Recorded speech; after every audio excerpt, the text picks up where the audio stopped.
जम्मू और कश्मीर में यहाँ जितने भी हमारे मोअज़्ज़ज़ मेंबरान बैठे हैं उनकी बहुत शुक्रगुजार हूँ। आपने फिर से मुझे ये जिम्मेदारी मेरे कंधों पे डाल दी और मुझ पे अपना एतमाद जाहिर किया। मेरे लिए पीडीपी कोई जमात नहीं है। कुछ कहते हैं तहरीक है बिल्कुल, मगर मेरे लिए ये जमात मेरे वालिद का, मुफ्ती मोहम्मद सईद का ख्वाब है, उसका विजन है, उसकी जिंदगी भर की तकद्दो है, उसका पसीना है, उसका खून है, जो आप सब के लोगों की शक्ल में मेरे सामने इस वक्त बैठा हुआ है। मेरे वालिद का एज अ पॉलिटिशियन एक ही ख्वाब था उसका। ये बिल्कुल सरताज साहब ने सही कहा, उन्होंने जिंदगी में बहुत कुछ हासिल किया। शायद ही जम्मू कश्मीर का कोई कश्मीरी मुसलमान इस मुल्क का होम मिनिस्टर बन सकता है जो मुफ्ती साहब ने बन के दिखा दिया। कोई नहीं हो सकता दूसरा, आजकल के हालात में बिल्कुल नहीं हो सकता है। कोई भी 3 साल के अंदर इतने काम नहीं कर सकता जो रास्तों के ख्वाब दिखाए थे दूसरी जमातों ने, मुफ्ती साहब ने खोल के दिखा दिया। मगर उसके बावजूद मुफ्ती साहब का ये कहना था, उनका एक शौक था जब से उन्होंने पॉलिटिक्स ज्वाइन की कि जम्मू कश्मीर में, क्योंकि उन्होंने पूरे मुल्क में देखा था अलीगढ़ के जमाने में कि ये जमहूरियत क्या है। एक गरीब आदमी वोट डालता है और उस मुल्क के प्राइम मिनिस्टर को चुनता है, एमएलए को चुनता है, मेंबर पार्लियामेंट को चुनता है। अगर इसको ये पसंद नहीं आता है दूसरे को चुनता है। मगर जम्मू कश्मीर में भी वो यही निजाम चाहते थे।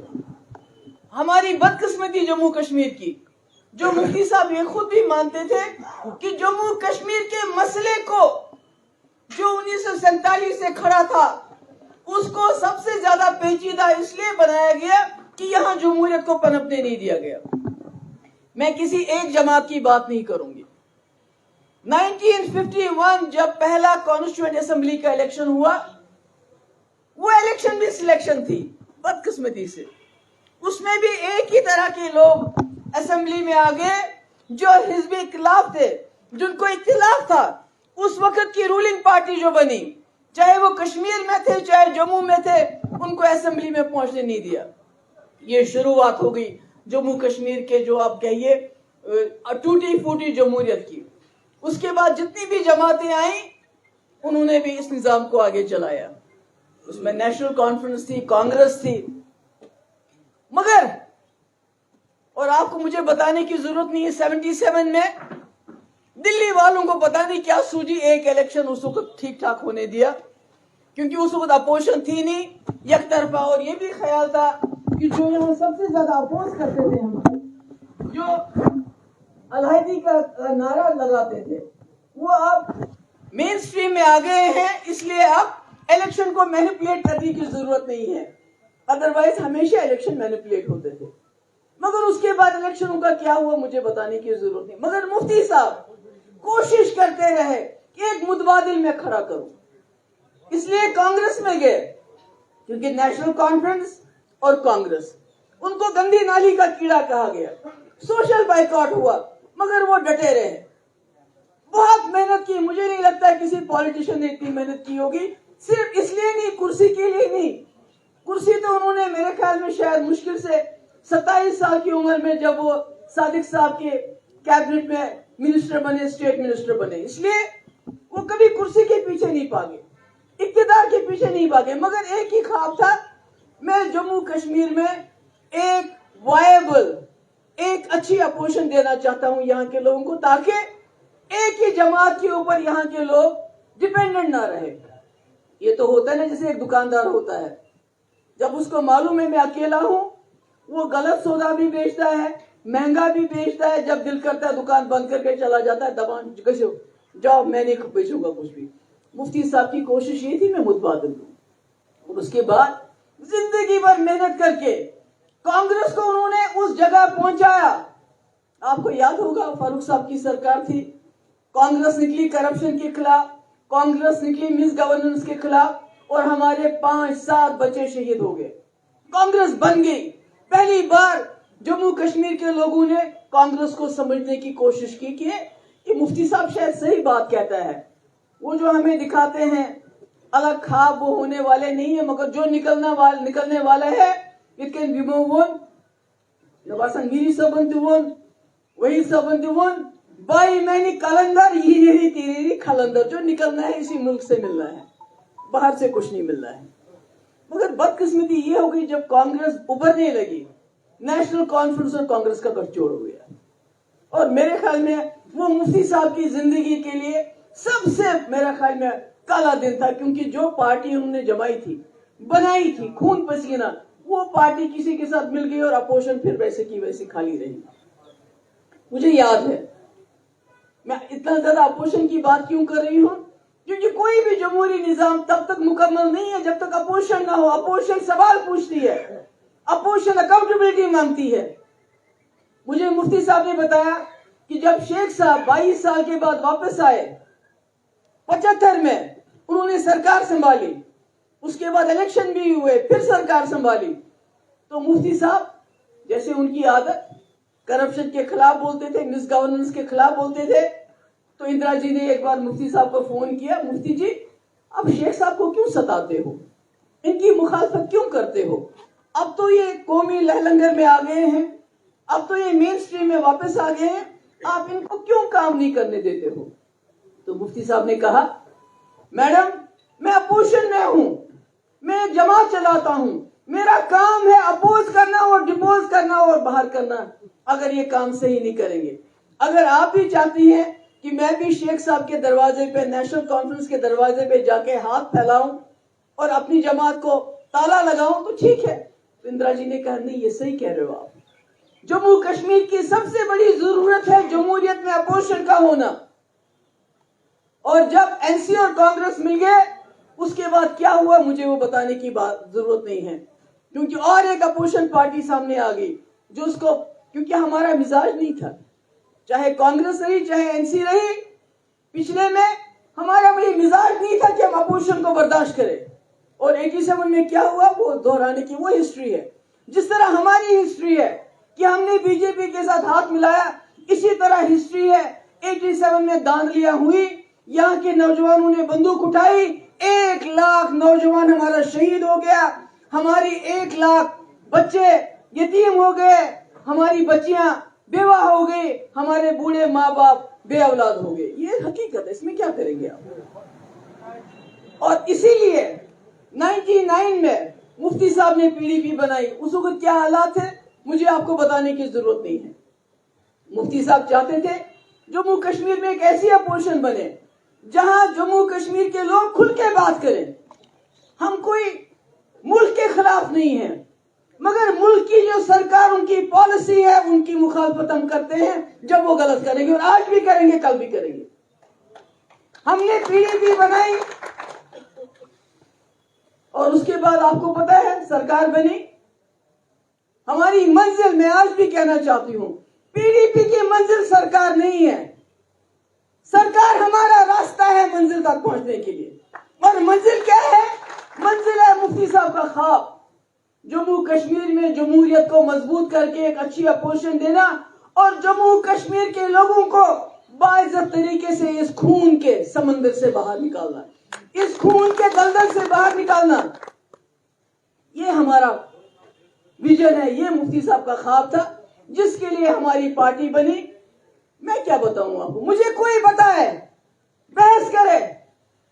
मुफ्ती साहब के 3 साल Muzaffarabad road, Rawalakot, task force क्या, पोटा क्या, यूनिवर्सिटी क्या, कॉलेज क्या, जम्मू में, कश्मीर में नौकरियां, रहबर तालीम हजारों की तादाद में.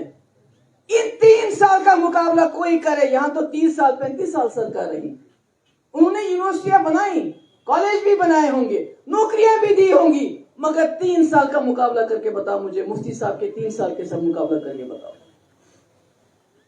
जो सख्ती लुकनोस, जो मुश्किल है, जम्मू वाले बताइए, लद्दाख के लोग जो तब तक शिकायत करते थे हमारे साथ डिस्क्रिमिनेशन हो रहा है, ये मुफ्ती साहब थे जिन्होंने हिल डेवलपमेंट को पावर्स दिए. चाहिए पूछ लीजिए उनसे.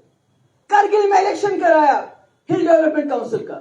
जम्मू में अगर कश्मीर में 50 कॉलेज, जम्मू में 50 कॉलेज, अगर कश्मीर में यूनिवर्सिटी, बाबा गुलाम शाह बादशाह यूनिवर्सिटी, अवंतीपोरा यूनिवर्सिटी, इनको जमीन दी तो जम्मू में माता वैष्णो देवी यूनिवर्सिटी को जमीन दी।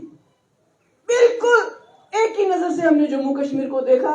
और सबसे बड़ी बात, उससे पहले भी बातचीत की पहल हुई थी वाजपेयी जी के टाइम में। मुझे नहीं मालूम आपको याद है, ये मीडिया वाले इनको याद होगा, नेहरू गेस्ट हाउस पहुंचे थे वो, मुंह पे कपड़ा लगा के, जिनको बात करनी थी सारा प्रेस वहां पहुंचाया गया सबोटाज करने के लिए, क्योंकि एक इनसिक्योरिटी थी यहां। अगर ये बात करेंगे, पता नहीं, हो सकता है कोई इक्तदार की बात हो, इसमें हो सकता है हमारी कुर्सी निकल जाए। मगर जब मुफ्ती साहब वजीर आला थे, बातचीत हुई, हुर्रियत के साथ हुई, अलायदगी पसंदों के साथ हुई, एक अच्छा माहौल बना। तो आज अगर ये कुछ भी मुफ्ती साहब के बारे में कहते हैं, बहुत बड़ी शिकायत है मुफ्ती साहब की। करप्शन, नो करप्शन, धोखाबाजी, नो धोखाबाजी, U turn, no U turn, एक सबसे बड़ी शिकायत है मुफ्ती साहब बीजेपी के साथ चला गया। मगर मैं कहती हूं आज मुफ्ती साहब का फैसला सही था, क्योंकि अगर आप देखते हैं आज बीजेपी ने जम्मू कश्मीर का क्या हाल बना दिया। आपने इनको खुला छोड़ दिया और इन्होंने सारे जम्मू कश्मीर को उलट पुलट करके रख दिया है इस वक्त। और मेरी बात, मैं अपनी बात क्या कहूं, मुझे बताइए कौन सा वजीर आला है जिसने खुद लेटर लिखा हो हुर्रियत वालों को, जिसके वक्त में इतना बड़ा डेलीगेशन आया हो, जिसने, मुझे बताइए, यहां 67 एमएलए थे पार्टियों के पास, 30-35 साल में सरकार बनाई, मुझे बताइए एक एफआईआर किसी की वापस ली? मैंने 12,000-13,000 नौजवानों के ऊपर। आज वही नौजवान दुनिया के जेलों में सड़ रहे हैं। दिल टूटता है, दिल फटने को आता है जब मेरे पास वो आते हैं, उनके माँ बाप आते हैं, ऑफिस में आते हैं, वो कहते हैं मेरा बच्चा फलानी जेल में, मेरा बच्चा, एक बच्चा है यहाँ अनंतनाग का, कैंसर पेशेंट है, लास्ट स्टेज में, उसको यहां तक नहीं लाते हैं। ऐसी कितनी कहानियां हैं जो इस वक्त के हालात है। मगर मेरा ताकत आप हो, ये हिम्मत छुतो, मेरा ताकत आप हो, चाहे जम्मू के हमारे लोग हैं, आप अंदाजा नहीं लगा सकते हो, वो अंगारों पे चलते हैं। जम्मू में पीडीपी को कुछ लोग बड़ी बुरी नजर से देखते हैं, मगर जो वहां हमारे खासकर नॉन मुस्लिम बच्चे हमारे साथ चलते हैं, यूथ के बच्चे चलते हैं, जो सीना तान के, गर्दन सर उठा के पीडीपी की बात करते हैं, आज मैं उनको भी सलाम करना चाहती हूँ। मैं वहां जो हमारे वाइस प्रेसिडेंट है, जिनको इतना तंग कर रहे हैं, इतना सता रहे हैं, मैं उनको भी सलाम करना चाहती हूँ। मेरे साथ खड़े रहे 2019 के बाद। वीरी साहब, सरताज साहब, इनको तो 2 बार नईम साहब और इनको बंद कर दिया। महबूब बेग साहब, गुलाम नबी लोन साहब, सोफी साहब, ये बाकी जितने भी छोटे छोटे हमारे बच्चे हैं यूथ के, ये वही 2 साल इसको जेल में बंद रखा। क्यों? पार्टियां तो बहुत सारी हैं, मगर आप, मेरी ताकत हो, आपके पास एजेंडा है, ये हमेशा सोचना चाहिए। जब आप मुफ्ती साहब के लिए इतनी बात करते हो, आप मुफ्ती साहब का ख्वाब हो, आप मुफ्ती साहब का एजेंडा हो, आप मुफ्ती साहब का विजन हो, इसलिए हमको मजबूती से इसको पकड़ के रखना है, इसको छोड़ना नहीं है, हिम्मत नहीं हारनी चाहिए। मुझे बताइए, मैं 2 साल थी वजीर आला, मुफ्ती साहब थे 3 साल 10 महीने, मगर जितने काम मेरे टाइम में भी हुए, उस पथराव में भी, या मुफ्ती साहब के टाइम में हुए, मुझे नहीं लगता है इतने 40 साल में काम हुए होंगे। मेरे वक्त में भर्ती हुई पुलिस में, दूसरे डिपार्टमेंट में, एक केस बता मुझे कोर्ट में चला गया हो, कहीं शिकायत हुई हो? कोई शिकायत नहीं। एक घर में 2 बच्चे सिलेक्ट हो गए, गरीब घर था, वो आए, उन्होंने मुझे एक हिसाब से वो पाँव पकड़ने लगे हमारे वर्करों के, इच्छा हुकूमत अब महबूबा मुफ्ती के खिलाफ क्या है? बहुत बड़ा इल्जाम है जी, दूध और टॉफी दिन रात हमारे लोग वो चलाते रहते हैं। अरे मैंने कहा था एक मां बन के तुमको, अगर मेरी बात मानी होती तो इस वक्त इंशा मेरी बच्ची आंखों से नहीं गई होती। एक तरफ से पत्थर मारने वाले शरपसंद, दूसरी तरफ से सिक्योरिटी फोर्सेस, पुलिस, और बीच में वो बच्ची शिकार हो गई। उसका क्या कसूर? उन बच्चों का क्या कसूर जो बीच में फंस गए? बस यही। अब जितना प्रोपेगेंडा اگر اپوزیشن پارٹی کرے میں سمجھتی ہوں نیشنل کانفرنس ہمارے اپوزیشن ہے، مگر اس سے زیادہ پروپیگنڈا آر ایس ایس اور بی جے پی والے کرتے ہیں. جی انہوں نے بی جے پی کے ساتھ ہاتھ ملایا، آر ایس ایس والے ہی کہتے ہیں، کشمیر میں کہتے ہیں، جموں میں نہیں کہتے. اس لیے میں آپ سے، میرا جو ورکر ہے، آپ کو سر اٹھا کے بات کرنی چاہیے.